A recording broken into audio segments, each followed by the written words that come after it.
Welcome to Evolve, Mastery for Leading a New World, with CEO and award-winning author Yvette Bethel.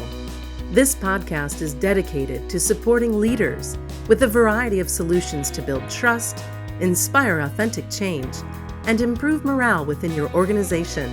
Learn how to grow your people, build your culture, and transform your results. Welcome to Evolve, Mastery for Leading a New World. I'm Yvette Bethel, and it is my pleasure to share with you this episode entitled Modeling as a Leadership Tool. To sustain desired behaviors, it's important to model them. Modeling happens when a person consistently demonstrates behaviors that point to a particular value system. Whether the modeled behavior is intentional or not, it gives permission to others to demonstrate actions that reflect a similar value system. In other words, modeling provides observers with the creative freedom they need to exhibit values authentically. Replication, on the other hand, happens when persons are expected to demonstrate behaviors in the exact way that they were modeled. This tends to force persons to think along the lines of, what would my supervisor do? And how would he or she do it, as opposed to tapping into their unique modes of expression.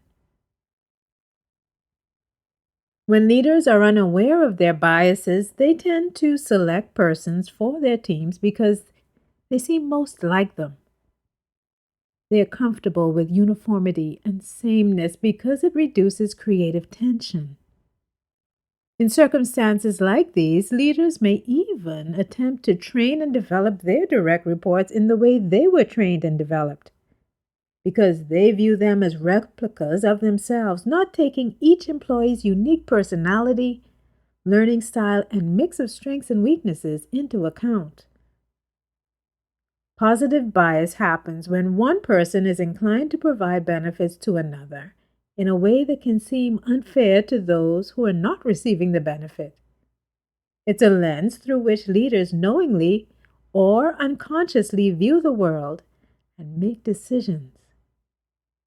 Employees who are extrinsically motivated and in survival mode tend to comply with unspoken expectations to emulate behaviors to the letter, while suffering in silence.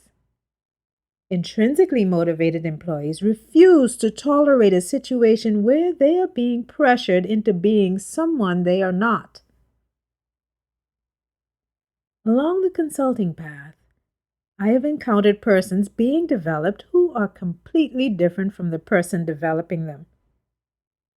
When leaders are unaware of their biases, the employee being developed can experience extreme pressure when they do not exhibit the same natural proclivities.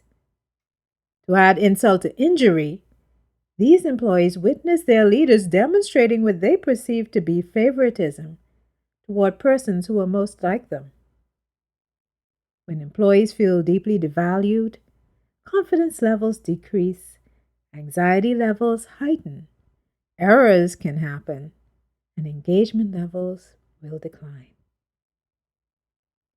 It is important for leaders to facilitate individuality and diversity when modeling behaviors for multiple reasons.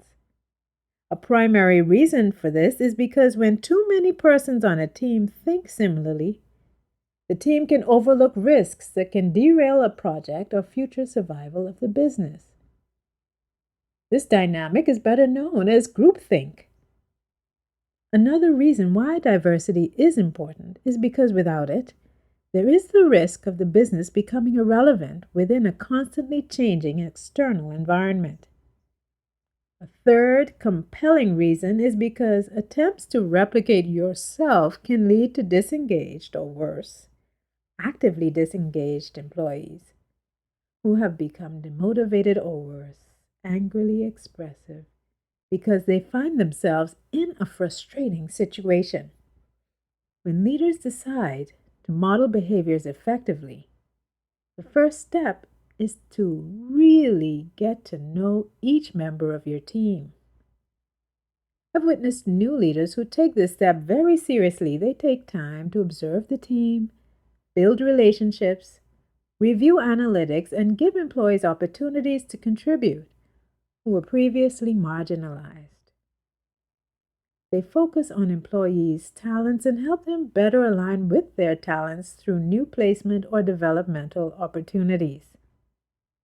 Their intention is to support each team member in becoming the best version of themselves possible. Effective modeling is based on shared values. If a leader has personal values that are the same or different than the core values of the organization, employees will model the behaviors being exhibited.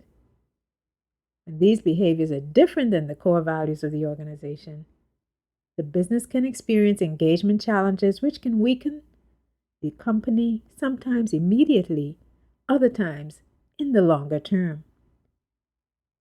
As I mentioned already, modeling requires leaders to exhibit desired behaviors and values consistently. But this is not enough. Modeling should be supported by other developmental opportunities like training, coaching, and mentoring. Combined, these developmental opportunities support employees with permanently shifting their mindsets because they understand why they are doing what they're doing. Modeling is more effective than telling because it shows what the desired behaviors look like and how to apply them in different situations. Persons can feel the effects of the model's behavior, and this also helps with retention and future application. As you use modeling to bring about changes in behavior within your team, it's important to be patient. Sometimes team members protect group norms because they are programmed to safeguard what they have come to view as acceptable behavior. With effective modeling, appropriate reward systems for accountability and ownership, and the willingness to allow persons to be authentic, you can build a more engaged, productive team. Thank you for joining me at Evolve, Mastery for Leading the New World. Join me this and every Monday for a new episode. In the meantime, remember to evolve unceasingly.